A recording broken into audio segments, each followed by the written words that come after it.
Alright,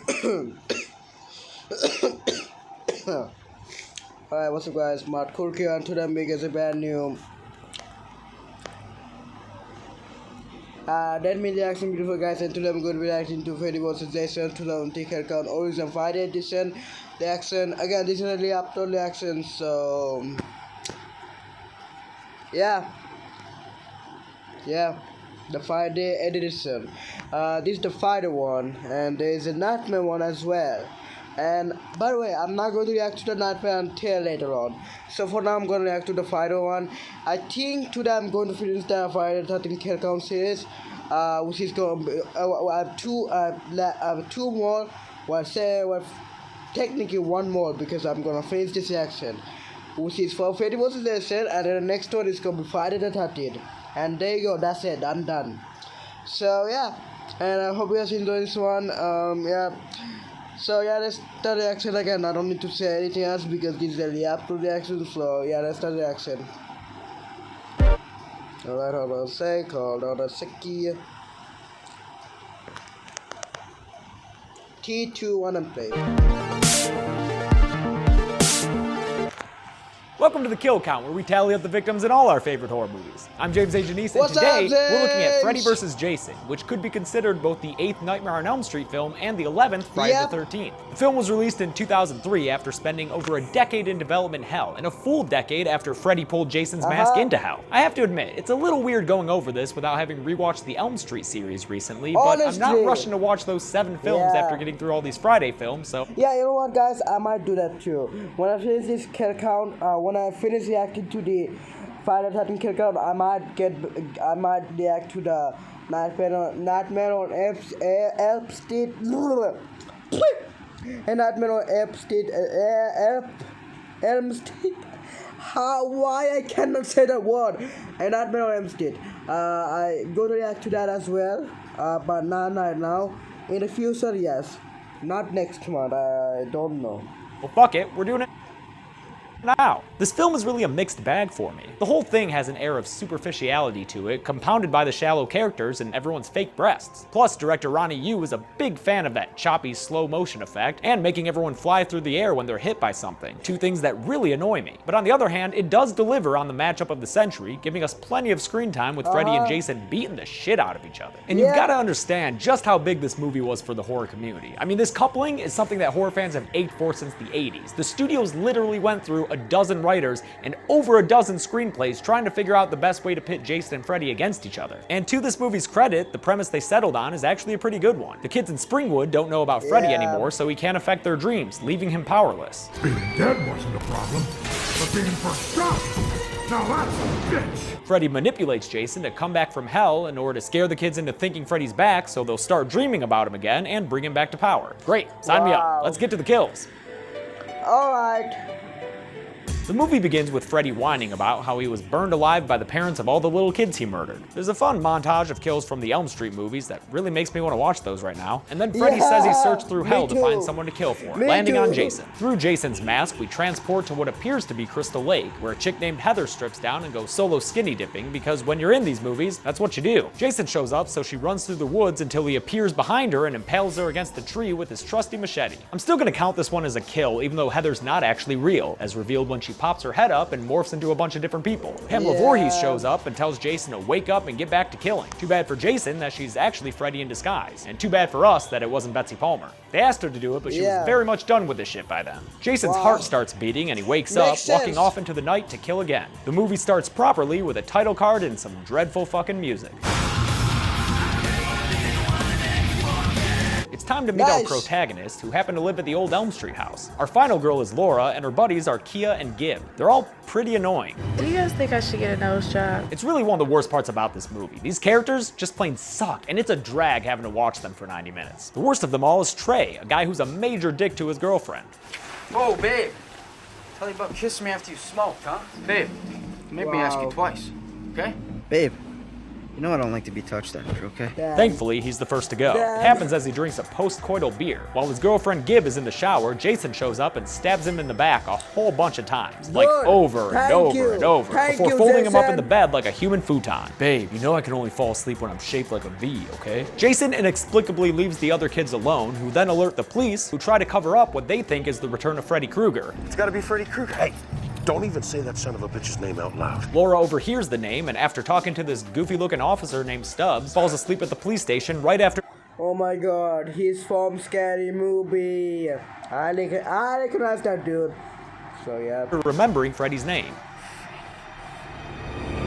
This triggers a fun little creepy dream sequence with disappearing bloody footprints, some missing kid posters that look straight out of Harry Potter, and this very, very creepy little girl. It culminates in the classic Elm Street jump roping girls as they do a faithful rendition of their smash hit 1-2 Freddy's Coming For You. I hate this song because so creepy. On to more victims, like Trey's friend Blake, who's also a total douche of a human being. You know about feng shui? And whose actor recently graduated from the Nicolas Cage Academy of Acting. My best friend was just killed, Dad. So how about giving me some fucking space? He falls asleep on his porch and Freddy shows up to kill him, but it turns out Krueger is still too impotent to do the job himself. So, I'll let Jason have some fun. Blake wakes up unharmed and finds his father decapitated by Jason. Good catch though, dude. That's some grade A pro ball player material. Sadly, Blake will never end up making it to the pros, because Jason appears behind him and uses his machete to slash Blake to death off screen. Sure, it's an off-screen death, but at least we get to see the hilarity of Blake using his father's head as a shield. Now we go to the psych ward where we meet Laura's ex Will and his buddy Mark. I actually like these guys, because Will is played by John Ritter's son, and Mark, well, that guy's just a lot of fun to watch. They escape the hospital, and then, Jesus Christ, no one dies for like 20 minutes? That is way too long to just be watching these crappy characters lead their crappy lives. No amount of Freddy one-liners can fix that. Got your nose! During this time, Mark tries to convince Will that Freddy is real and was responsible for his brother's apparent suicide. He also accidentally spreads the good word of Freddy Krueger to the entire high school. Idiot. Shit finally gets going again at this crazy cornfield rager. You know, the type you'd always go to in high school. A lot of fun high school antics here, like the nerd Linderman showing up and getting hazed by this Bobby Moynihan looking guy named Shaq. Don't feel too bad for Linderman though. Dude's even more pretentious than I was in high school. You tear me down to make yourself feel better because you really hate yourself, which is kind of pathetic when you actually stop and think about it, assuming of course you can think, with all that makeup weighing down your head. Okay, actually that does sound like something I would have said in high school verbatim.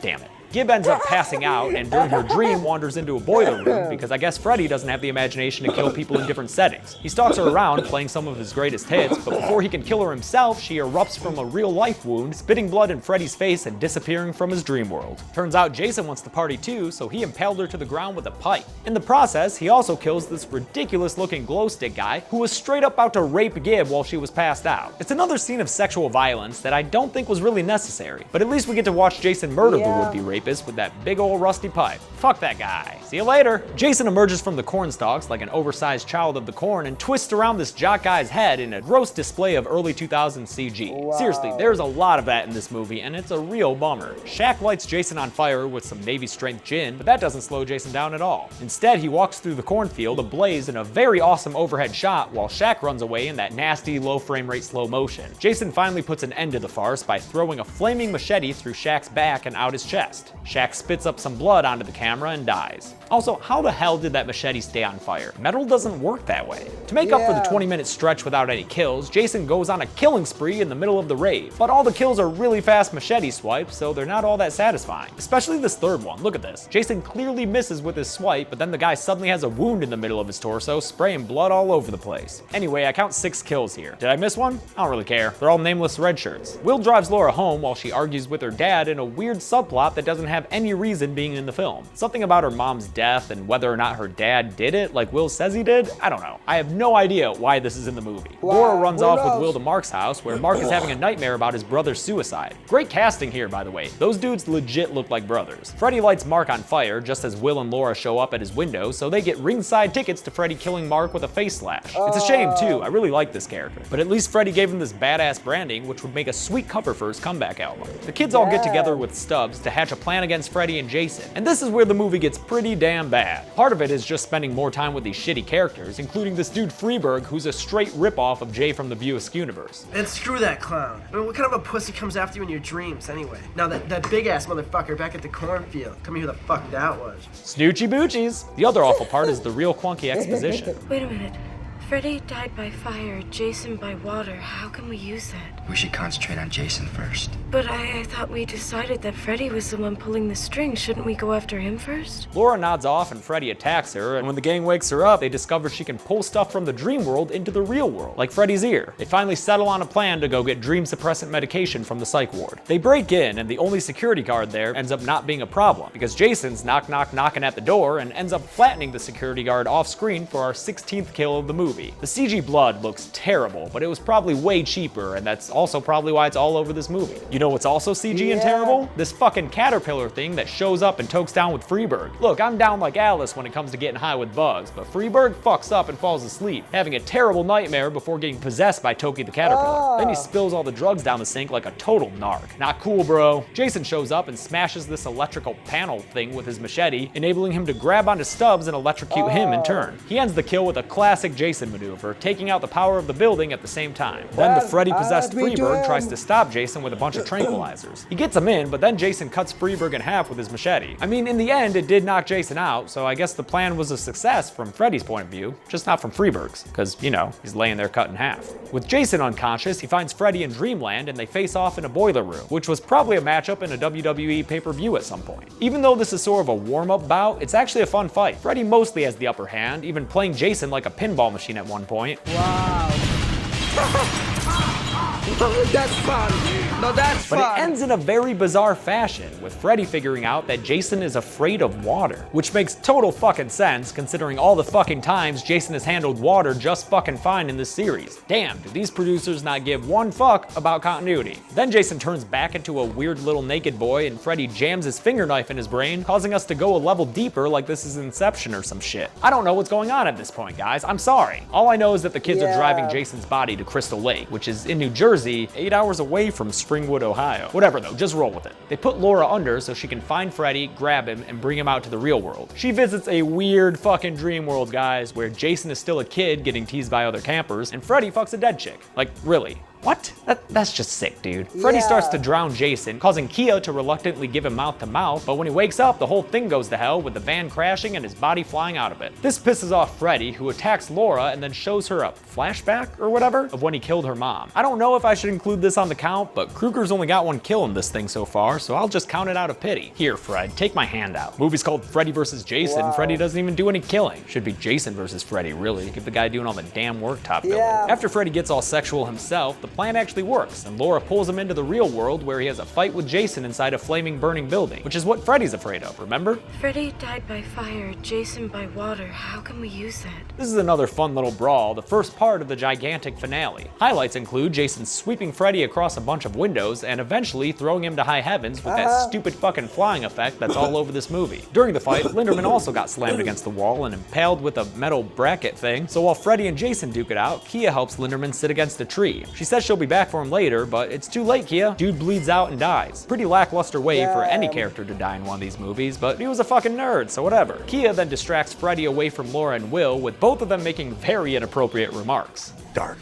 What kind of faggot runs around in a Christmas sweater? 2003 was a different time. Before Freddy can score another kill for himself, however, Jason shows up and whacks Kia against a tree with his machete for our 21st kill of the film. Again with a ridiculous flying through the air effect. She looks like the sandbag in Smash Bros. Freddy and Jason go at it again, this time in the film's main event. It's got a nice build to it, starting with some standard slashing and bludgeoning and then moving on to more fun stuff. Freddy flies through the air and lands by some big air tank things that he then sends against Jason like a bunch of torpedoes. The one that lands sends Jason also flying through the air, and their fight continues at a construction site where Jason gets a bunch of poles impaled through his body, and they both get hit by this dolly thing, again flying through the air and landing onto the Crystal Lake dock. There we get the biggest and most gruesome hits of the battle. Jason slashes Freddy a bunch, causing blood to spray everywhere. Freddy slices off a few of Jason's fingers, leaving him with a little nubby nub hand. And then Freddy just fucking wails on Jason with his own machete. Finally, most graphically, he jams his finger knife straight into Jason's mask. Not to be outdone, Jason manages manages to rip off Freddy's arm even as Freddy gets one last big machete stab in. It's obscenely bloody, brutal stuff, and it's a lot of fun to watch. As is Laura, running like the bustiest Olympic torch carrier you've ever seen when she comes to light the whole thing on fire. The fire hits a propane tank, and you know what happens next. Jason and Freddy fly through the air. But at least that stunt is actually real and looks good because of it. In fact, the stunt guys were nominated for an award for that, so good on them. Laura and Will think it's all over, meaning this is obviously their first horror film, because out of the lake, ready to do just a bit more killing with that machete, comes Freddy! Haha, you think it's Jason, but it's Freddy. That's fun. He goes to kill them with a machete, but Jason comes from behind and impales Freddy through the back with his own finger knives. Very cool, Jason. Way to understand dramatic irony. And Jason sticks the landing. Laura picks up the machete, and after throwing Freddy's shitty one-liner back into his face,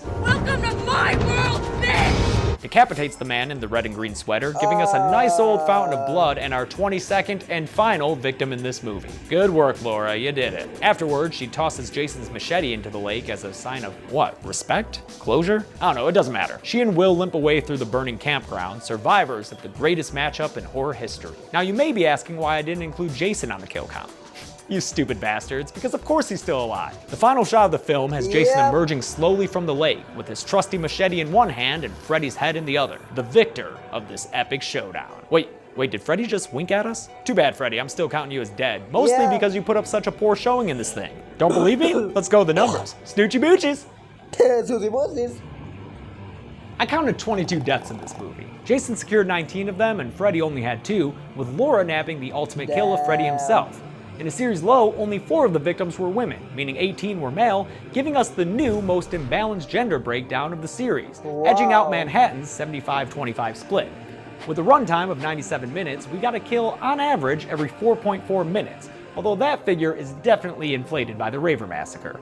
The golden chainsaw for coolest kill goes to Trey for that folding in half trick, which was maybe the only original kill of the movie. I'll give lamest kill to Trey's buddy Blake. He gets slashed off screen and we never even get to see a body. And that's it! Released in 2003, Freddy vs. Jason made more at the box office than any entry in either franchise. Even when adjusted for inflation, the only movie that beats it out is the original Friday the 13th. So you know, that's pretty cool.